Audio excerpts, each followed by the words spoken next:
खंडवा से बीजेपी के सांसद रहे दिवंगत नंद कुमार सिंह चौहान का अंतिम संस्कार आज बुरहानपुर में उनके पैतृक गांव शाहपुर में किया जाएगा। पार्थिव देह पैतृक शाहपुर में रखी गई है, जहां अंतिम दर्शनों के लिए जन सैलाब उमड़ रहा है।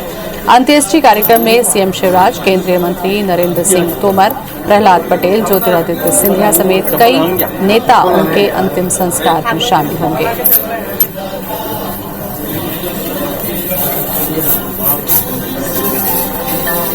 तो शाहपुर के लिए रवाना हो चुके हैं सीएम शिवराज सिंह चौहान। आज नंद कुमार सिंह चौहान का अंतिम संस्कार किया जाएगा। पैतृक गांव शाहपुर में अंतिम संस्कार किया जाएगा। पार्थिव देह को अंतिम दर्शनों के लिए रखा गया है, जहां जन सैलाब उमड़ पड़ा है।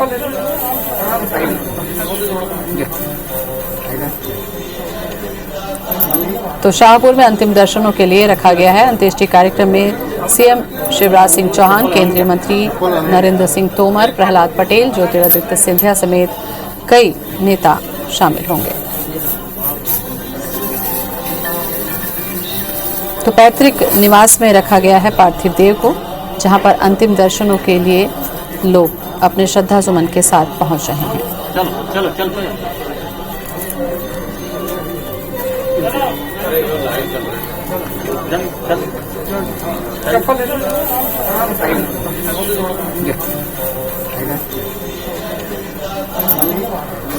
तो नंद कुमार सिंह चौहान का अंतिम संस्कार आज किया जाना है। पार्थिव देह को अंतिम दर्शनों के लिए उनके पैतृक गांव में रखा गया है, जहां पर लोग अपने श्रद्धा सुमन के साथ पहुंच रहे हैं।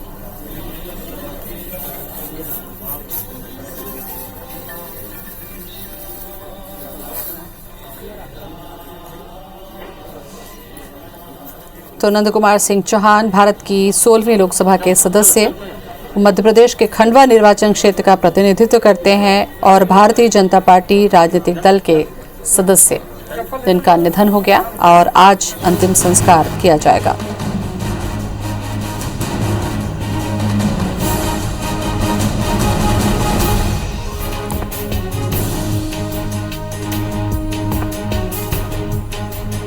तो शाहपुर में अंतिम दर्शनों के लिए पार्थिव देह को रखा गया है। ज्यादा जानकारी के लिए हमारे साथ जुड़ रहे हैं हमारे संवाददाता दीपक यादव। दीपक, आज अंतिम संस्कार होना है और बहुत ही दुखद अचानक चले जाने से लोग जो हैं थोड़े से हैरान परेशान भी हैं, अंतिम दर्शनों के लिए पहुंच रहे हैं। बिल्कुल ज्योति, जिन्हें मालवा निमाड़ का सूरज कहा जाता था, नंद कुमार चौहान, उनके अंतिम दर्शनों के लिए इस वक्त उनके पैतृक गांव शाहपुर में आप देख सकते हैं कि कितनी बड़ी संख्या में उनके अंतिम दर्शन करने के लिए यहां पर लोग मौजूद हैं। लगातार जो उनका ये पैतृक घर है, जहां पर कि इस वक्त तांता लगा हुआ है, उनके अंतिम दर्शन करने के लिए यहाँ पर लगातार पहुँच रहे हैं। यहाँ पर मुख्यमंत्री शिवराज सिंह चौहान समेत कांग्रेस के बड़े नेता भी पहुँचेंगे। 3 बार के विधायक, 6 बार के सांसद नंद कुमार चौहान के प्रति लोगों में अपार श्रद्धा थी, उनके साथ में लोग समय से जुड़े रहते। आप लोगों की किस तरीके से आपका समय बीता है नंद कुमार चौहान? एक लंबा समय मेरे जैसे अनेक युवाओं ने जो राजनीति के क्षेत्र में, समाज सेवा के क्षेत्र में कार्य कर रहे हैं, उनको एक प्रेरणा के रूप में, एक मार्गदर्शक के रूप में वो हमारे बीच में रहकर काम करते थे। हमको उन्हें बहुत कुछ उनसे सीखने को मिलता था। और साथ ही साथ हमारे निमाड़ के लिए तो वो एक विकास पुरुष थे। एक छोटे से छोटा व्यक्ति हो, चाहे बड़े से बड़ा हो, उनसे सबके प्रति एक आत्मीयता रहती थी। ये एक क्षति सिर्फ एक परिवार की नहीं, ये पूरी भारतीय जनता पार्टी की, पूरे निमाड़ की, पूरे प्रदेश की क्षति है। और निश्चित रूप से आने वाले वर्षों तक उनकी जो उपलब्धियां हैं, उनका जो जनता से असीम प्रेम है, वो निश्चित रूप से जनता के दिलों में वर्षों तक कायम रहे। आपने बुरहानपुर में लंबा समय किस तरीके का उनका कार्यशैली थी, किस तरह का व्यवहार था उनका इतना सरल स्वभाव, और हमारे लिए तो हमारे राजनीति के पितरों की आज क्षति हो गई है। ये क्षति को कोई पूर्ति नहीं कर सकता। उनका जो परिश्रम करने की क्षमता थी, अद्भुत थी। वो जितने सरल स्वभाव के थे और जितने सरलता के साथ एक कार्यकर्ता के साथ भेंट करते थे, ऐसा लगता था कि परिवार के कोई वरिष्ठ के साथ हम बात कर रहे हैं और उनकी पूर्ति को कोई क्षति को कोई पूर्ति नहीं कर सकता, ऐसा मेरा मानना है। बिल्कुल ज्योति, उनकी जो है उनकी पूर्ति कोई नहीं कर सकता। शाहपुर से लेकर खंडवा, बुरहानपुर, ये 3 ऐसे जगह हैं जो निमाड़ क्षेत्र के सबसे प्रमुख बड़े शहर रहे हैं। वहाँ पर आज खंडवा बंद है, बुरहानपुर में ज़्यादातर मार्केट बंद है, शाहपुर में भी यहाँ पर देखा जा सकता है कि दूर दूर से लोग यहाँ पर उनको श्रद्धांजलि देने के लिए आए। और निमाड़ का गौरव जो कहा जाए कि नंद कुमार सिंह चौहान थे, उनके अंतिम दर्शन करने के लिए लोगों का लगातार यहाँ पर तांता लगा हुआ है। नंद कुमार चौहान केवल निमाड़ क्षेत्र के नहीं बल्कि पूरे मध्य प्रदेश में 2 बार वो प्रदेश अध्यक्ष रहे हैं, 3 बार विधायक, 6 बार सांसद। एक लंबा उनका राजनीतिक कैरियर था।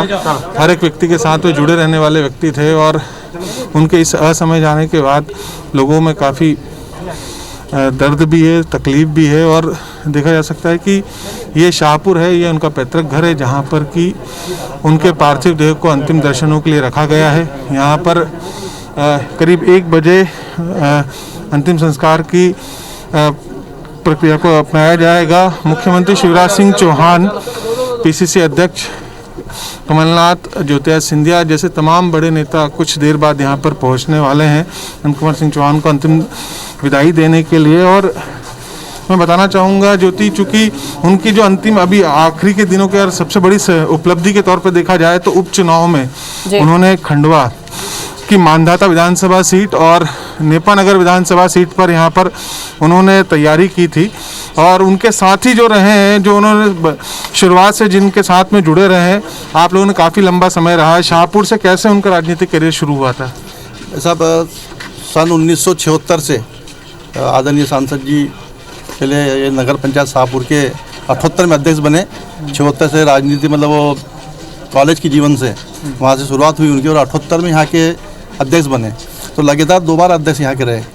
फिर पहली बार उन्होंने शाहपुर विधानसभा, जो हमारी विधानसभा शाहपुर कहलाती थी, तो इसमें पहली बार वो विधायक के लिए चुनाव लड़े 80 में। तो पहला चुनाव हार गए थे।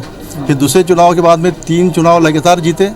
उसके बाद में फिर 5-6 बार सांसद के चुनाव जीते और 5 बार के प्रदेश के महामंत्री रहे, 2 बार के प्रदेश के अध्यक्ष भी रहे। और पूरे मतलब खंडवा लोकसभा क्षेत्र तो ही है, लेकिन पूरे मध्य प्रदेश में और पूरे देश में बहुत सक्रियता से काम करने वाले व्यक्ति। रात दिन अपनी उनकी जो जीप थी, जीप पे उनका घर था एक प्रकार से।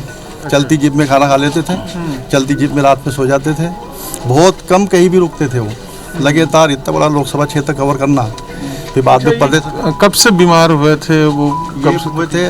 11 जनवरी से। 11 जनवरी को खंडवा में उन्होंने जांच कराई तो वहाँ पे कोरोना पॉजिटिव आए। हमारे से बात हुई, हम बात करते थे रोज़। तो बोले मैं तो यहाँ पे चिरायु हॉस्पिटल जा रहा हूँ, वहाँ पे एडमिट होऊंगा।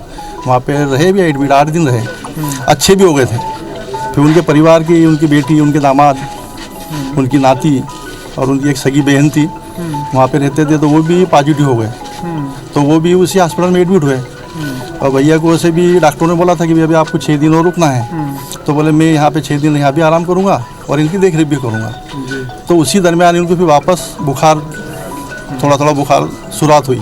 फिर बाद में तेज़ बुखार आया, तो उससे फिर ये कोरोना का ज़्यादा असर एकदम उन पर हावी हुआ। डॉक्टर लोग समझ नहीं पाए और भैया भी नहीं समझ पाए। नंद कुमार चौहान और नंदू भैया के आपके व्यक्तिगत जीवन से जुड़ी हुई कोई यादें आपको? नहीं, नंदू भैया से हमने बहुत सारी बातें सीखी है।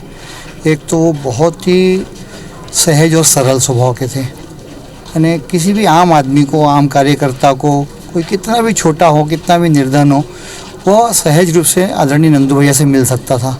और साथ में बहुत ही परिश्रमी, बहुत ही कर्मठ, निरंतर रात दिन वो अपने कार्यकर्ताओं के बीच में, जनता के बीच में, शासन प्रशासन के बीच में, चाहे सरकार में रहे हो कि सरकार के बाहर रहे हो, लेकिन क्षेत्र की जनता के लिए निरंतर प्रयासरत रहते थे। और हमको भी संगठन में रहते हुए, मुझे भी जब वो माननीय प्रदेश अध्यक्ष थे हमारे प्रदेश के, उस वक्त मैं भी हमारे बुरहानपुर नगर मंडल का अध्यक्ष हुआ करता था। तो मुझे भी संगठन की बहुत ऐसी कोई बातें हैं जो उनकी एकदम खासियत हो कि हमेशा हंसमुख चेहरा उनका एक बड़ी खासियत थी, और कोई भी ऐसी बातें कि साफ गोई से अपनी गलती हो जाती तो स्वीकार कर लेते थे? हाँ, उनकी एक बड़ी खासियत थी कि चुनाव के दिन तक तो वो राजनीतिक रूप से काम करते थे, और चुनाव के दिन या चुनाव परिणाम आने के बाद में उनके अंदर कभी कि ये भाजपा का है, कि ये कांग्रेस का, ये एनसीपी का, ये अन्य दल का, ऐसा नहीं। वो दलगत राजनीति से ऊपर उठकर हमेशा विकास के कार्य या जनता के व्यक्तिगत काम किया करते थे। ये उनकी एक बड़ी खासियत थी। आज तमाम मुख्यमंत्री जी वगैरह का क्या कब तक आने का कुछ 12:40 पर मुख्यमंत्री जी भोपाल से उनका हेलीकॉप्टर लैंड कर निकलने वाला था और ज्योतिराज सिंधिया जी भी 12:30 बजे तक जलगांव एयरपोर्ट पे आ जाएंगे। तो 2 बजे के आसपास यहाँ से शव यात्रा उनकी निकलेंगी। अंतिम संस्कार क्या उनके पैतृक खेत में ही किया जाएगा? हाँ, उनके यहाँ पे 2 किलोमीटर दूर पे खेत है, तो वहाँ पे खेत में ही उनका सब तैयारी कर ली हमने, टेंट वगैरह सब डल गए हैं, तो वहाँ पे अंतिम संस्कार किया जाएगा। ज्योति किसान के बेटे थे नंद कुमार चौहान, नंदू भैया, और उनके और भी साथी है जी। मैं आज नंदू भैया जो हमारे निमाड़ बरहानपुर की जो आन बान शान थी, आज वो सभी लोगों के नेता थे।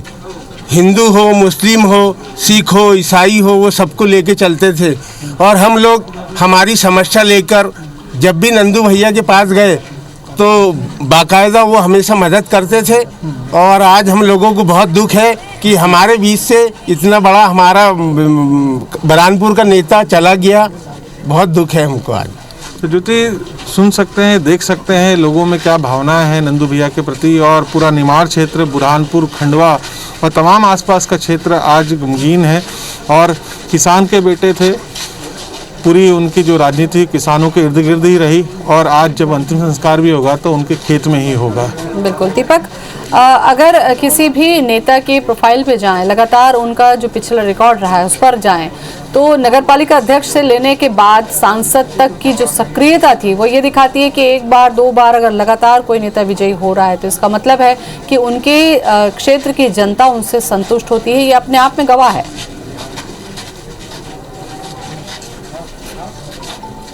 बिल्कुल निश्चित तौर पर 3 बार विधायक रहना, 6 बार सांसद के पद पर रहना, 2 बार प्रदेश अध्यक्ष की कमान संभालना, 5 बार भाजपा के महामंत्री के तौर पर संगठन को मजबूत करना, तो ये बताता है कि कितना बड़ा उनका कद था राजनीतिक तौर पर। और इसके पीछे सबसे बड़ी उनकी ताकत थी निमाड़ की जनता, जो उनको उस जगह तक लेकर जाती था। और आज इसी वजह से देख सकते हैं कि जहाँ तक नज़र जाती है ये उनका पैतृक गृह ग्राम है शाहपुरा, जहाँ पर कि आप देख सकते हैं कि बड़ी संख्या में लोग दूर दूर से यहाँ पर पहुँच रहे हैं उनके अंतिम दर्शनों के लिए। और जैसा कि हमने अभी बात की, प्रत्येक व्यक्ति का कहना था कि जाति विशेष को लेकर, वर्ग विशेष को लेकर उनके संबंध नहीं हुआ करते थे। राजनीतिक तौर पर जरूर वो चुनावी तैयारियों में जुटे रहते थे और हमेशा हंसमुख चेहरा उनका रहता था। और जैसे ही चुनाव परिणाम आते थे उसके बाद ना भाजपा ना कांग्रेस, वो सबके साथ में घुल मिल जाते थे। तो वही बात है कि इतना बड़ा उनका कैरियर रहा है, इतनी बड़ी उनकी मेहनत रही, तो आपकी जनता, यहाँ की जनता का कितना प्यार उन्हें मिलता था? अरे प्यार का तो कोई अपार प्यार है, मतलब उसकी कोई सीमा ही नहीं है, कोई कल्पना भी नहीं कर सकते। आप देख रहे हैं लगातार जिस दिन से उनकी तबीयत खराब हुई है उस दिन से यहाँ की पूरी जनता ने उनके लिए यज्ञ किया, हवन किया, प्रार्थनाएं की, निरंतर करती आई। और कई लोगों ने अपने अपने प्रयासों से अपने अपने जो भी श्रद्धा के स्थान है वहाँ पर निरंतर प्रयास किया। तो बिल्कुल जो सुना जा सकता है, देखा जा सकता है कि कितना प्रेम था। जी बिल्कुल दीपक, कोई व्यक्ति कैसा है क्षेत्र की जनता के लिए बतौर राजनेता, वो कैसा था, ये उनके जाने के बाद जनता ही बताती है कि उनकी छवि लोगों के बीच में कैसी रही। शुक्रिया आपका जानकारी के लिए।